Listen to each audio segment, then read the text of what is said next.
Hello friends, तो आज हम चर्चा करने वाले हैं जाति आधारित जनगणना की। जाति आधारित जनगणना की बहुत ज़्यादा अभी चर्चा है क्योंकि रिसेंटली केंद्र सरकार ने जाति आधारित जनगणना कराने की स्वीकृति दे दी है। देखिए, विपक्ष के रूप में बराबर ये जो है मांग की जा रही थी कि भारत में जाति आधारित जनगणना की जाए।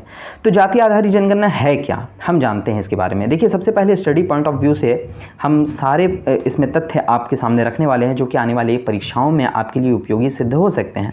आर्टिकल 246 के मुताबिक जनगणना केंद्र सरकार का विषय है और केंद्र सरकार ही ये काम कराएगी, जनगणना सेंसेक्स। ठीक है, जनगणना जो है ये 7वीं अनुसूची के में केंद्र सूची का ये विषय है और इस पर केंद्र सरकार ही कार्य करता है। ठीक है, इसके बाद हम देखते हैं कि जनगणना की हिस्ट्री क्या है। उससे पहले मैं बता दूं जाति आधारित जनगणना है क्या।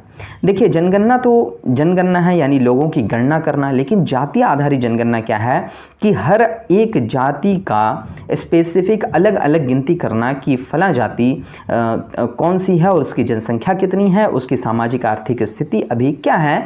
ये है जाति आधारित जनगणना। जनगणना का इतिहास हमारे भारत में बहुत पुराना रहा है। सर्वप्रथम वायसराय मेयो ने 1872 ईस्वी में जनगणना को प्रारंभ किया, लेकिन वो वृहद तौर पर और अनियमित जनसंख्या थी और वृहद पैमाने पर वह नहीं थी।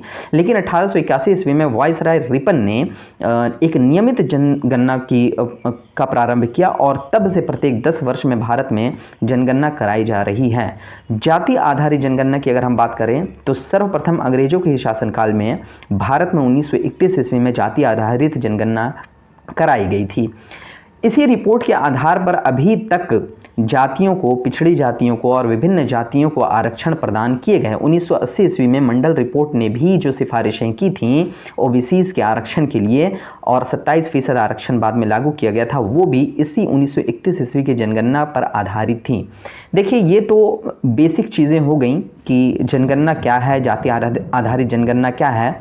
लेकिन अगर इसके हम लाभ और हानि के पॉइंट ऑफ व्यू से अगर देखें जाति आधारित जनगणना को, तो इसके कई लाभ और कुछ हानियां भी हैं। अगर हम पहले लाभ की गिनती करें तो देखिए इसके लाभ क्या हो सकते हैं। इसके लाभ ये हो सकते हैं कि विभिन्न जातियों की सामाजिक, आर्थिक, शैक्षणिक स्थिति की वास्तविक जानकारी हमें हासिल हो पाएगी कि भारत में कौन सी जातियों की संख्या कितनी है और वो फला जाति कितने हाशिए पर है, और उसी हिसाब से सरकार उसके लिए काम कर पाएगी, उस फला जाति के लिए काम कर पाएगी और सामाजिक शैक्षणिक योजनाओं में उन्हें उनकी भागीदारी को सुनिश्चित कर पाएगी। इससे एक फ़ायदा और ये होगा कि जो आरक्षण का जो सही वितरण है वो हो पाएगा।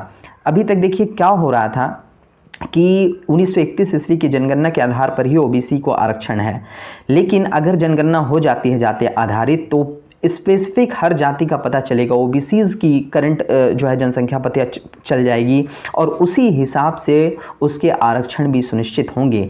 तो बहुत ही लाभदायक ये होगा, विभिन्न सरकार के लिए भी ये लाभदायक होगा कि विभिन्न जातियों में जो है समानता और शैक्षणिक आर्थिक रूप से पिछड़ेपन को दूर करने में सरकार के लिए ये आंकड़े हेल्पफुल होंगे और उन जातियों के लिए तो हेल्पफुल होंगे ही जो कि हाशिए पर हैं और उन्हें हमेशा उपेक्षाओं का सामना करना पड़ा। तो सरकार के लिए और जनता के लिए, दोनों के लिए ये बहुत ही हेल्पफुल होगी। ठीक है, अच्छा, इसके कुछ हानियां भी विशेषज्ञ गिनाते हैं। तो विशेषज्ञ जो हानि गिनाते हैं वो है कि भारत जो है भावनात्मक रूप से जाति पर कुछ भावनाएं हैं जो कि आहत हो सकती हैं ऐसी जनगणना कराने से। दूसरी आलोचनात्मक रूप से कुछ विशेषज्ञ ये कहते हैं कि राजनीतिज्ञ जो कि पॉलिटिशियंस हैं और जो जाति आधारित जनगणना करते हैं, उन्हें जब इनकी वास्तविक स्थिति का पता चलेगा तो वो अपने हिसाब से विभिन्न जातियों को साधने की कोशिश कर सकते हैं। लेकिन जो भी हो, अब केंद्र सरकार ने इसका फैसला ले लिया है और जाति आधारित जनगणना देखते हैं भविष्य में कैसे कब होती है। तो एग्जामिनेशन पॉइंट ऑफ व्यू से हमने जाना कि सेंसेक्स का क्या इतिहास रहा है, मेयो फिर रिपन है ना, 1772, 1781, उसके बाद 31 में जाति आधारित जनगणना कराई गई 1931 में। उसके बाद आज़ादी के बाद भारत में जाति आधारित जनगणना नहीं कराई गई। हाँ, 2011 में जाति के आधार पर सामाजिक आर्थिक रूप से जनगणना हुई, लेकिन उसके आंकड़े पूर्णतः प्रकाशित नहीं हो पाए। अब देखते हैं भविष्य में कि इसके आंकड़े क्या हैं और वक्त के साथ पता चलेगा कि इसमें कौन कौन से और अमेंडमेंट किए जा सकते हैं। आज के लिए इतना ही। Thank you.